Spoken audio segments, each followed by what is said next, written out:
जीवन के 20 साल हवा की तरह उड़ गए। फिर शुरू हुई नौकरी की खोज। नौकरी की तलाश करते करते एक नौकरी हाथ लगी। थोड़ी चिंता की शुरुआत हुई। फिर हाथ आई पहली तनख्वाह का चेक। वह बैंक में जमा हुआ और शुरू हुआ अकाउंट में जमा हुआ शून्यों का अंतहीन खेल। 2-3 वर्ष और निकल गए। बैंक में थोड़े और शून्य बढ़ गए।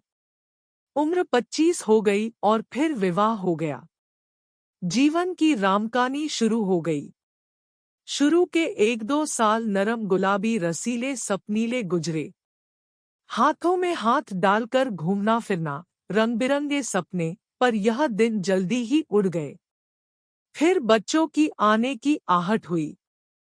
अब सारा ध्यान बच्चों पर केंद्रित हो गया।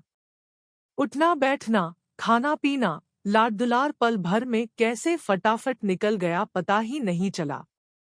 इस बीच कब मेरा हाथ उसके हाथ से निकल गया, बातें करना, घूमना फिरना कब बंद हो गया दोनों को पता ही नहीं चला। बच्चा बड़ा होता गया। वह बच्चे में व्यस्त हो गई और मैं अपने काम में। घर और गाड़ी की किस्त, बच्चे की जिम्मेदारी, शिक्षा और भविष्य की सुविधा और साथ में बैंक में शून्य बढ़ाने की चिंता। उसने भी अपने आप को काम में पूरी तरह झोंक लिया। इतने में मैं 35 का हो गया। घर, गाड़ी, बैंक में शून्य, परिवार सब है, फिर भी कुछ कमी है, पर वह है क्या समझ नहीं आया। उसकी चिड़चिड़ बढ़ती गई, उदासीन होने लगा। बीच दिन बीतते गए और समय गुजरता गया। बच्चा बड़ा होता गया। उसका खुद का संसार तैयार होता गया।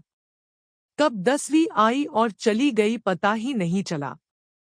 तब तक दोनों ही 40-42 के। बैंक में शून्य बढ़ता ही गया।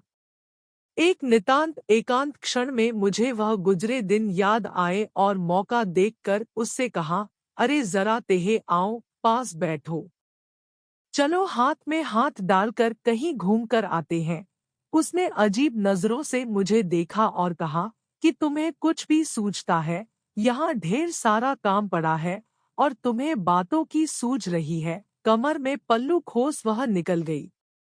फिर आया 45वां साल। आंखों पर चश्मा लग गया, बाल काला रंग छोड़ने लगे, दिमाग में कुछ उलझने शुरू हो गई। बेटा उधर कॉलेज में था, उधर बैंक में शून्य बढ़ रहे थे। देखते ही देखते उसका कॉलेज खत्म। वह अपने पैरों पर खड़ा हो गया। उसके पंख फूटे और उड़ गया परदेश। उसके बालों का काला रंग भी उड़ने लगा, कभी कभी दिमाग साथ छोड़ने लगा। उसे चश्मा भी लग गया। मैं खुद बूढ़ा हो गया, वह भी उम्रदराज लगने लगी। दोनों 55 से 60 की ओर बढ़ने लगे। बैंक की शून्यों की कोई खबर नहीं। बाहर आने जाने की कार्यक्रम बंद होने लगे। अब तो गोली दवाइयों के दिन समय निश्चिंत होने लगे। बच्चे बड़े होंगे तब हम साथ रहेंगे, ऐसा सोचकर लिया गया घर अब बोझ लगने लगा। बच्चे कब वापस आएंगे यही सोचते सोचते बाकी के दिन गुजरने लगे। एक दिन यूं ही सोफे पर बैठे ठंडी हवा का आनंद ले रहा था। तभी फोन की घंटी बजी। लपक के फोन उठाया। दूसरी तरफ बेटा था जिसने कहा कि उसने शादी कर ली है और अब परदेश में ही रहेगा। उसने यह भी कहा कि पिताजी आपके बैंक के शून्यों को किसी वृद्धाश्रम में दे दीजिए और आप भी वहीं रह लेना। कुछ और औपचारिक बातें कहकर बेटे ने फोन काट दिया। मैं फिर से सोफे पर आकर बैठ गया। मैंने उसे आवाज दी कि चलो आज फिर हाथों में हाथ लेकर बात करते हैं। वह तुरंत बोली, अभी आई, मुझे विश्वास नहीं हुआ।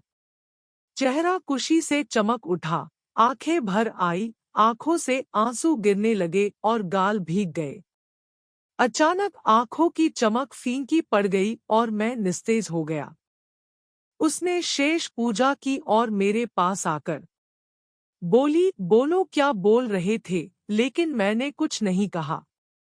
उसने मेरे शरीर को छू कर देखा। शरीर बिल्कुल ठंडा पड़ गया था। मैं उसकी ओर एक तक देख रहा था। पल भर वह शून्य हो गई। क्या करूं उसे कुछ समझ में नहीं आया। लेकिन 1-2 मिनट में वह चेतन हो गई। धीरे से उठी, पूजा घर में गई, दिया जलाया, ईश्वर को प्रणाम किया और फिर से आकर सोफे पर बैठ गई। मेरा ठंडा हाथ हाथों में लिया और बोली, चलो कहाँ घूमने चलना है तुम्हें, क्या बातें करनी है तुम्हें बोलो। ऐसा कहते हुए उसकी भी आंखें भर आई। वह एक देखती रही। आंखों से अशुभ धारा बहती रही। मेरा सर उसके कंधों पर गिर गया। ठंडी हवा का झोंका अब भी चल रहा था। आपको यह हार्ट टचिंग स्टोरी, यह कहानी सुन आपको भी रोना आ जाएगा। Heart touching Hindi story with moral कैसा लगा हमें कमेंट करके जरूर बताइए।